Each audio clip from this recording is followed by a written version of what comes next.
जय Hind friends, Unacademy के इस मंच पे आप सभी दोस्तों का हार्दिक स्वागत है। दोस्तों, बड़े सयाने कह के गए हैं बड़े ही मीठे बोल। और ये मीठे बोल क्या हैं? ये मीठे बोल हैं कि यदि आपको कोई भी काम करना है, यदि किसी काम की शुरुआत करनी है, तो आपको ये जानना आवश्यक है कि आपको क्या करना है। उसके साथ साथ ये जानना और भी ज्यादा आवश्यक है कि आपको क्या नहीं करना है। क्योंकि अगर आपने ये जान लिया कि आपको क्या नहीं करना है और किन गलतियों से बचना है, तो इसका मतलब आपने अपनी एनर्जी को राइट डायरेक्शन में चैनलाइज कर दिया है। आज के सेशन में what we are going to look into कि अगर आप यूपीएससी का सपना देखते हैं और अगर आप यूपीएससी की तैयारी करना चाहते हैं और जस्ट शुरुआत करने वाले हैं अपनी तैयारी की, देन आई मस्ट से कि आपको उन चीजों पर ध्यान ज्यादा देना है आवश्यक शुरुआत में ही, जिन जिन काम को आपको नहीं करना है और जिन टास्क से आपको बचना है। अब वो क्या है? In order to achieve the success quickly in the UPSC exam, we need to understand first what not to study. So in today's session we are going to look into what not to study. अब देखिए, सबसे पहला जो task है जो आपको समझना है कि आपको क्या नहीं करना, वो है सबसे पहला, देखिए, आपको रट्टाफिकेशन पे फोकस नहीं करना है। अगर आप साइंस बैकग्राउंड से हैं तो आपको लगेगा कि humanity it is all about रट्टाफिकेशन। और आप प्रीलिम्स का भी एग्जाम उठा करके देखेंगे जो अभी रिसेंटली हुआ है 2025 में, इनफैक्ट उससे पहले 2024 में भी जो हुआ था, उसको उठा करके देखेंगे, आपको ऐसा प्रतीत होगा कि यार it is just about the facts. UPSC is asking the facts. आपको लगेगा कि फैक्ट को अगर सारे याद हो जाए, then I am going to able to qualify this particular exam, but actually it is not so. अगर आपने रट्टाफिकेशन पे ज्यादा ध्यान दिया तो आपका पेपर नहीं निकलने वाला है। याद रखिएगा, आपको सब्जेक्ट को अच्छे से समझना पड़ेगा। दैट इज वाई सबसे पहला पॉइंट क्या है? नो टू द रट्टाफिकेशन and yes to the understanding. अगर आपने सब्जेक्ट को अच्छे से समझा, सब्जेक्ट को महसूस किया, उसको फील किया, उससे बात की, यस ऑफ कोर्स सिलेबस के दायरे में ही आपको सारी चीजें करनी है, सिलेबस से बाहर आपको नहीं जाना है। अगर आपने ऐसे किया, पहले अंडरस्टैंडिंग पे फोकस किया, तो याद रखिएगा मैक्सिमम ऑफ द चीज आपको वैसे ही याद हो जाएगी, आपको फैक्ट्स को मगअप करने की आवश्यकता नहीं पड़ेगी। और उसके बाद आपको रेगुलर इंटरवल पे कुछ समय बाद आपको चीजें जो है वो रिवाइज करनी पड़ेगी। यस, वो तो आपको करना पड़ेगा। सो से नो टू द रट्टाफिकेशन अगर आपको यूपीएससी में अच्छे से अपनी तैयारी को आगे लेकर के जाना है। याद रखिएगा, this is the first important point और ये सबसे बड़ा पॉइंट है जो मैं बार बार आपको बताता हूं कि नो टू द रट्टाफिकेशन and yes to the understanding of the subject and hardcore understanding of the concepts. याद रखिएगा। So this is the first point. Now come to the second point. Now the second point is no to the multiplication. इसका मतलब आपको अपने जो resources है उनको limited रखना है, सीमित रखना है, उनको मल्टीप्लाई नहीं करना है। For example, let us suppose, सबसे बड़ा कंफ्यूजन आता है हिस्ट्री में। हिस्ट्री में क्या आपके पास जो एनसीईआरटीज है, एक सेशन मैंने लास्ट टाइम बनाया भी था, अभी शायद मैंने कल ही बनाया वो सेशन, आप जाकर के उसको देखिएगा। हिस्ट्री में सबसे ज्यादा कंफ्यूजन होती है कि कौन से सोर्स को फॉलो करें। क्यों? आपके पास एनसीईआरटीज भी है, 6th क्लास से लेकर के 12th क्लास तक की एनसीईआरटी आपके पास, उसके साथ साथ 11th 12th क्लास में तो आपके पास ओल्ड एनसीईआरटी भी है और आपके पास न्यू एनसीईआरटीज भी है। उसके साथ साथ स्टैंडर्ड बुक्स भी हैं, जैसे मॉडर्न इंडिया में स्पेक्ट्रम, फिर उसके बाद उपेंद्र सिंह, और उसके बाद नितिन सिंघानिया। अलग अलग बुक्स हैं आपके पास, या जहां से भी आप अपनी कोचिंग करने वाले हैं, जहां से भी आप अपने जो स्टैंडर्ड जो रिसोर्सेज कंप्लीट करने वाले हैं, तो वहां पर आपको कुछ ना कुछ मटेरियल मिलेगा। सो करे कहां से? तो याद रखिएगा, कहीं से भी करिएगा, पर please do not multiply your resources. And I must say कि एनसीईआरटीज को फॉलो करिएगा, they are the best, because सरकारी डॉक्यूमेंट है, सरकारी रिसोर्स है, और सरकार जो पेपर बनाती है तो वो सरकारी रिसोर्सेज से ही चीजें उठाती है और अपनी आंसर की भी वहीं से ही बनाती है। तो try to follow the NCERT. For example, आपने अच्छे से एनसीईआरटी को कंप्लीट कर लिया, थीम वाइज या जैसे भी नोट्स बनाने हैं, उसके लिए मैंने आपके लिए अलग सेशन बनाया है, जाकर के आप देखिएगा, उसको चेकआउट करिएगा। शायद कल का ही सेशन था, कल या परसों का, उसको देखिएगा कि हिस्ट्री की एनसीईआरटी को कैसे यूटिलाइज करें। तो उसमें जब आपने हिस्ट्री की एनसीईआरटी सारी चीज पढ़ ली है, अब अगर आप हायर रिसोर्सेज पे जाएंगे, मान लीजिए आपने स्टैंडर्ड बुक्स पे गए। स्टैंडर्ड बुक्स तो सबसे पहली प्रॉब्लम क्या है कि अभी आप रिसोर्स को मल्टीप्लाई करने वाले हैं, याद रखिएगा। क्योंकि अगर आपने एनसीईआरटी पढ़ी तो मैं ये एक्सपेक्ट करता हूं आपसे कि आपने एनसीईआरटी अंडरस्टैंडिंग वाइज पढ़ी है, अच्छे से समझ करके उसको पढ़ा है, you have read between the lines.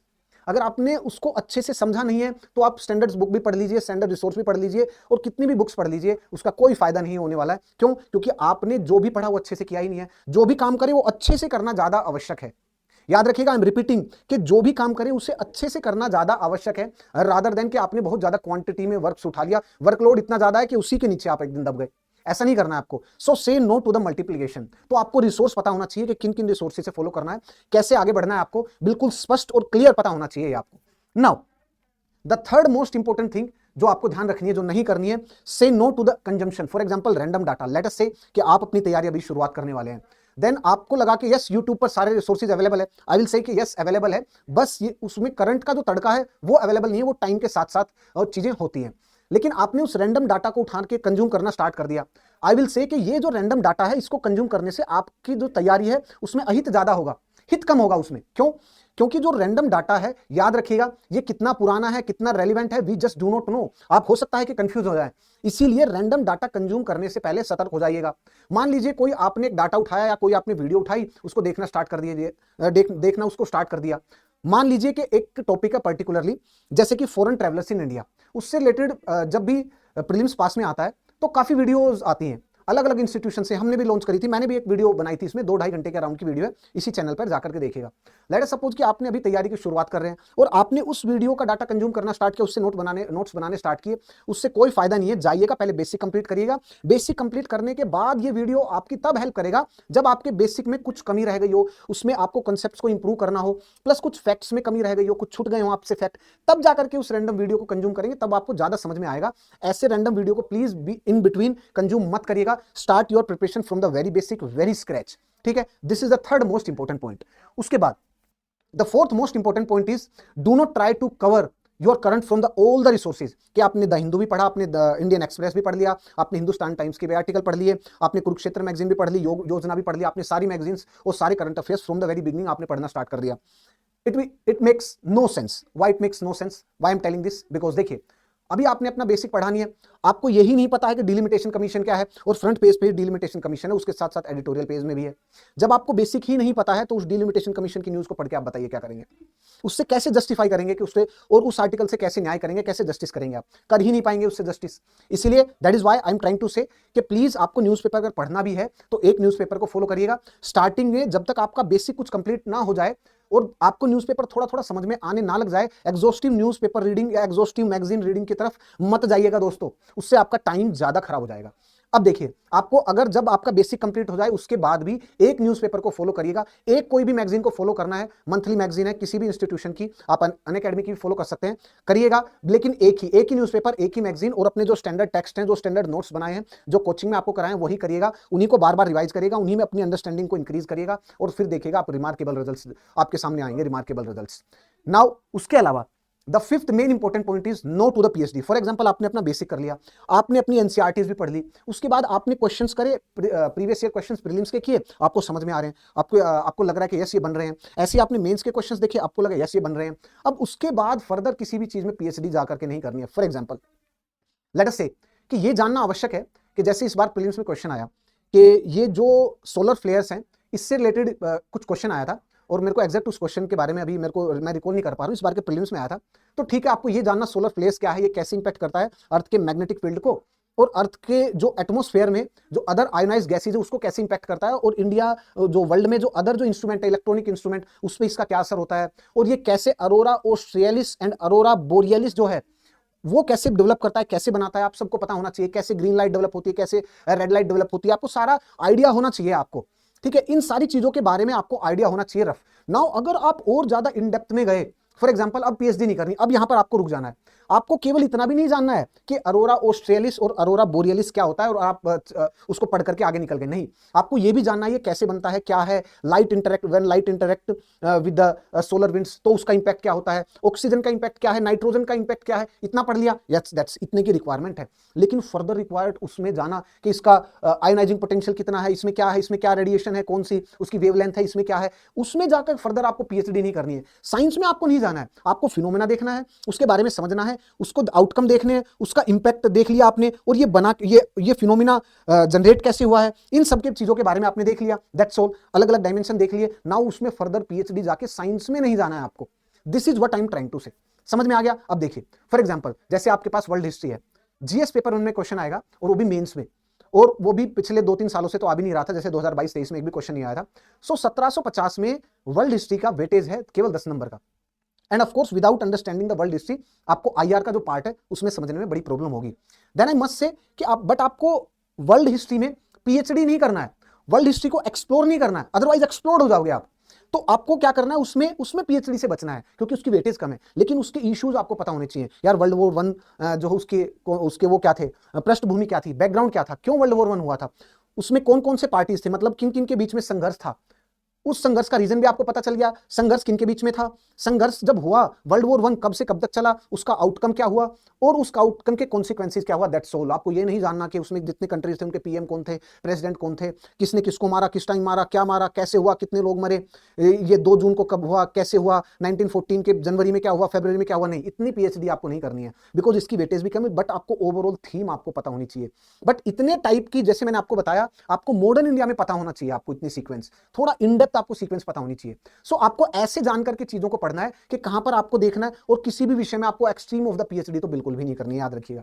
But आपको इतना शैलो भी नहीं पढ़ना है कि आपको बस ऊपर ऊपर से फिनोमेना देख लिया आपने, नो, ऐसा भी नहीं करना है। So you need to ensure the balance कि आपको बिल्कुल शैलो भी नहीं करना है, बिल्कुल पीएचडी भी नहीं करनी है, आपको मिडवे में रहना है। इनफैक्ट थोड़ा जनरलिस्ट अप्रोच, मतलब सारी चीजों को होलिस्टिक अंडरस्टैंडिंग से समझते हुए, कवर करते हुए चलना है, आपको ऐसे करना है। और उसके साइंस के पीछे बिल्कुल भी नहीं जाना, पीएचडी तो कतई नहीं करनी है। सो इस बात का ध्यान रखिएगा। नाउ अगर आप अपनी यूपीएससी की तैयारी बिल्कुल स्क्रैच से कर रहे हैं तो आपको प्रॉब्लम तो डेफिनेटली आने वाली है। आप बुक्स उठाएंगे तो आपको समझ में नहीं आएगी। क्यों? क्योंकि आपको, मान लीजिए आपने हिस्ट्री की एनसीईआरटी उठाया और मान लीजिए आपने ज्योग्राफी की एनसीईआरटी लेटर से, और मॉनसून आप पढ़ रहे हैं, मॉनसून में पहला ही लाइन लिखा हुआ है the monsoon is very complex phenomena, आप तो पढ़ के निकल गए, आपको पता ही नहीं है what is the meaning of the term complex. की कॉम्प्लेक्स यहां लिखा क्यों गया, why it is so significant कि उनको कॉम्प्लेक्स वर्ड ऐड करना पड़ा।